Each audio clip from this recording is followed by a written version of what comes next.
Chers compatriotes, le vote référendaire relatif au projet de constitution proposé par le Comité pour la transition et la restauration des institutions et le gouvernement de la transition s'est tenu le 16 novembre, soit un mois avant le 14 décembre, date fixée par le calendrier qui nous a été présenté. Le résultat officiel provisoire de cette consultation nous a été donné par le ministère de l'Intérieur. Ainsi donc, le oui l'aurait emporté avec 91,80% des suffrages exprimés contre le non qui obtiendrait 8,20% avec un taux de participation de 53,54%, ce qui, à contrario, correspond à un taux d'abstention de 46,46%. C'est donc avec sincérité et gravité que j'entends vous donner, au nom du Parti souverainiste écologiste, notre analyse de ce scrutin très riche en enseignements, au-delà des agitations triomphalistes de ceux qui croient avoir eu une victoire finalement sans gloire. Chers compatriotes, pour le moment, nous nous limiterons à quelques observations. Premièrement, il convient de noter la précipitation des autorités à organiser le référendum un mois à l'avance sur la date du calendrier de la transition, privant les citoyens gabonais d'un temps précieux pour prendre connaissance du texte de la Constitution, pour en débattre et se prononcer en toute connaissance de cause. Plus grave, le texte définitif du projet de Constitution a été publié au journal officiel le 21 octobre 2024, dont le coût d'achat est de 5 000 francs CFA, montant exorbitant pour de très nombreux Gabonais. C'est à se demander si la volonté des dirigeants de la transition n'était pas de diriger les Gabonais vers un oui de redevabilité vis-à-vis du CTRI qui les aurait libérés. Quelle mascarade! 22 jours, dont 10 jours de campagne pour prendre connaissance du texte et se prononcer. Un texte aussi important. Je note ensuite que des compatriotes, dont M. Luc Bongonsi, ont déposé le 13 novembre 2024 une requête auprès de la Cour constitutionnelle aux fins d'annulation du processus référendaire. Le récépissé 027 du greffe de la Cour constitutionnelle faisant foi, cependant, la Cour constitutionnelle est restée silencieuse alors qu'elle aurait dû se prononcer en urgence avant le scrutin. D'autres acteurs politiques avant moi se sont prononcés sur la liste électorale ou le déroulement du scrutin. Je retiendrai ici que le référendum a opposé principalement deux positions, le oui ou le non, ce qui aurait dû amener les autorités à positionner dans le processus électoral les partisans de l'une ou l'autre position.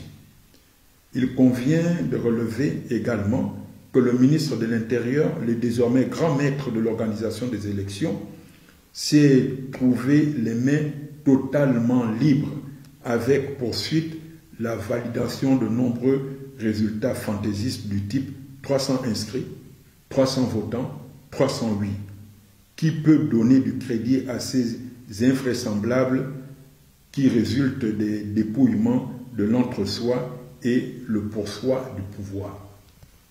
Chers compatriotes, j'ai également noté que le ministère de l'Intérieur avait donné un taux de participation de 71% pour se rétracter ensuite, car ce chiffre était loin de la réalité du terrain que les Gabonais n'ont cessé de rapporter sur le net. À la vérité, ce chiffre n'est pas sorti de nulle part.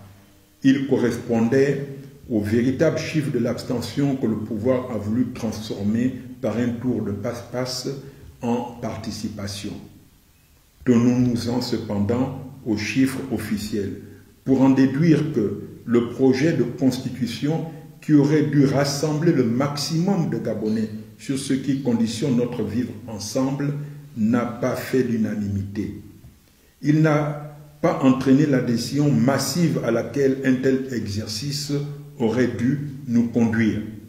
Le taux d'abstention de 46,46% ajouté aux 8,20% du non exprimé dans les urnes indique clairement que le CTRI et son gouvernement ont manqué de faire adhérer la majorité des Gabonais au projet qu'ils ont porté à coups de milliards et d'une propagande sans pareil.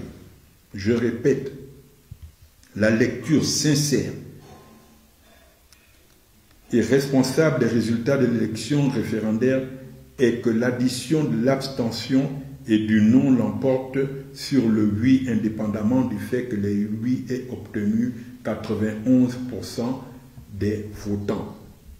Tout analyste politique sérieux sait que l'abstention est une expression politique dont un dirigeant responsable doit absolument tenir compte.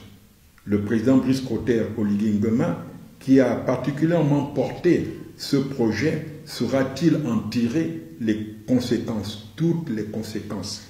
Ce référendum est en réalité un échec politique, nonobstant les félicitations hasardeuses d'organisations qui n'ont jamais su aider à la résolution des problèmes gabonais et ont la capacité, par ailleurs, de se prononcer différemment sur des situations identiques.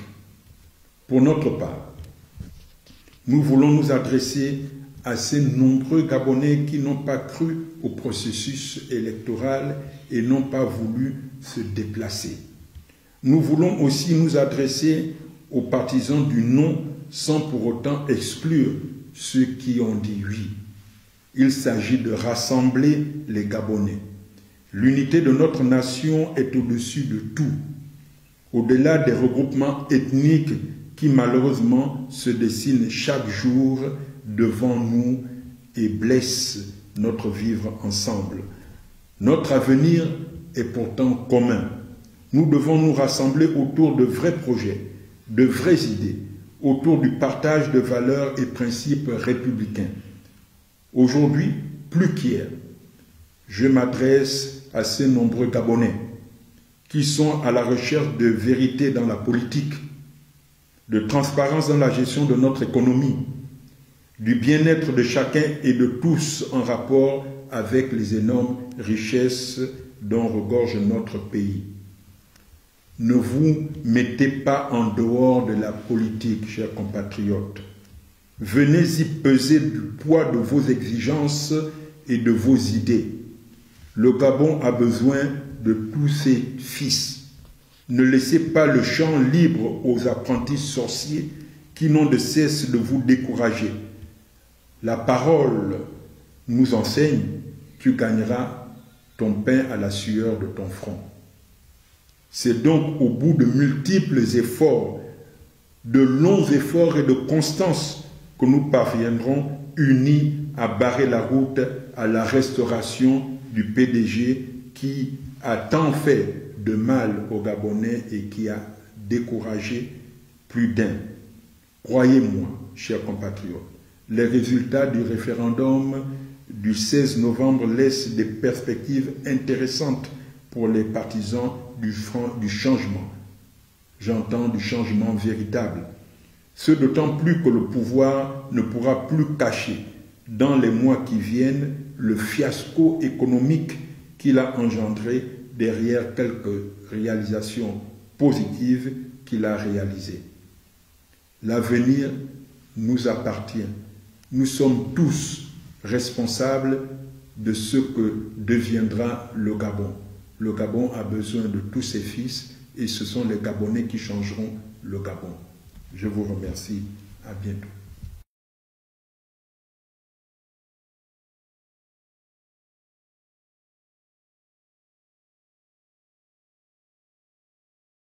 Le Parti souverainiste et écologiste, nous faisons les choses en vérité. Nous ne faisons pas semblant. Hier, au nom des valeurs et principes, nous avons critiqué le fait que Marie-Madeleine Bouranso, concubine du président Omar Bongo et mère du frère d'Ali Bongo, soit à la tête de la Cour constitutionnelle. Et on a vu ce que ça donnait ce que les Gabonais connaissent sous la dénomination de tour de Pise, qui rendait toujours des décisions en faveur du pouvoir.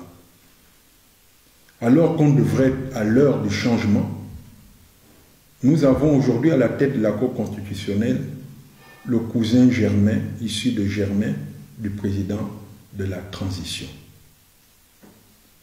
J'ai fait mention tout à l'heure dans mon propos de la requête qui était déposée par les sieurs Luc Bengonsi et autres qui auraient dû trouver conclusion ou réponse avant la tenue du référendum. Cela n'a pas été fait et je pense que cela n'a pas été fait à dessein. J'avoue que j'ai tendance à croire que les mêmes causes produisent les mêmes effets et que la parentèle aura du mal à dénoncer ou mettre en difficulté le président de la transition, car ça devient désormais une histoire familiale.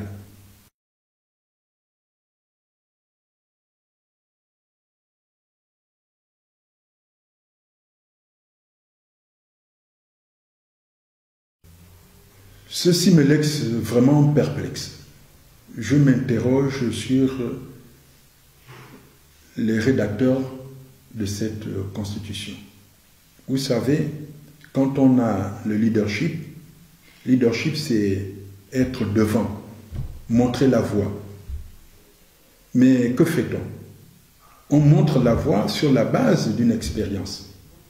Et notre expérience, c'est quoi en matière d'âge? Ali Bongo, en 2009, prend le pouvoir, il a 50 ans, c'est un jeune. Il se débarrasse d'un certain nombre de collaborateurs de son père pour n'être entouré que de jeunes. 14 ans après, quel est le résultat? Dans ces 14 ans, autour de 2018, nous avons eu l'équipe de Brice Lacruche Alanga qui était pratiquement à la tête de l'État. C'était des quadras, des gens qui avaient la quarantaine. Qu'est-ce qu'on a vu? Gabegie, détournement, concussion. Le pays n'a pas mieux marché. Brice Lacruche Alanga et son équipe s'est retrouvés dans les geôles de la République. Je ne dirais pas à tort ou à raison, mais le fait est que les détournements étaient massifs, mais les conditions de leur arrestation laissaient à poser problème quand même. Ensuite, nous avons eu l'équipe que nous avons appelée la Young Team, des gens encore plus jeunes, de 33 à 50 et quelques. Ils ont fait pire que tout le monde. En quoi la jeunesse est-elle une panacée? Ce sont des faux fuyants. On ne fait pas une constitution pour écarter les gens. Nous sommes une petite population et avoir une élite dans une petite population, ce n'est pas une affaire aussi facile. Une élite en capacité de gérer le pays, ce n'est pas aussi facile. Donc on ne doit pas exclure. On doit élargir le spectre pour se donner le maximum de chances de trouver là où les bonnes personnes pour diriger notre pays. Et je vous dis aujourd'hui, Brice Clotaire Oligui Nguema, 48 ans, moins de 50 ans, 48, 49 ans, ils sont là depuis 1 an. Mais la gestion économique pose problème. On a vu sortir des clous de l'orthodoxie financière et budgétaire. On va dans une province, je donne 7 milliards, là je donne 7 milliards. C'est inscrit où dans le budget de l'État? Voilà un jeune. Comment il se comporte en dehors des textes? D'où vient cet argent? Où est la transparence? Et je n'apprends rien aux Gabonais qui sont sur le terrain, qui voient tous les jours de nouveaux riches. Dans cette période de transition, qui devrait être vraiment la période de l'exemplarité dans la gestion des deniers publics et le comportement. Non, la jeunesse n'est pas une panacée. Je voudrais donner enfin, pour exemple, 2 exemples. Aux États-Unis, ce n'est pas la première fois qu'on vote un président qui a plus de 70 ans. En France, tout récemment, on a eu le plus jeune Premier ministre français avec Gabriel Attal. Il était remplacé par un Premier ministre de 77 ans, un homme d'expérience. Il ne faut pas amener les Gabonais sur des fausses pistes, comme la faute des étrangers. On diabolise les étrangers alors que derrière tous ces étrangers, nous avons des Gabonais qui sont au premier chef responsables de notre pays, mais qui laissent faire parce que derrière, ils ont des profits. Je crois que nous devons tous nous réveiller pour que nous abordions des vrais sujets avec vérité, franchise et sans faux fuir.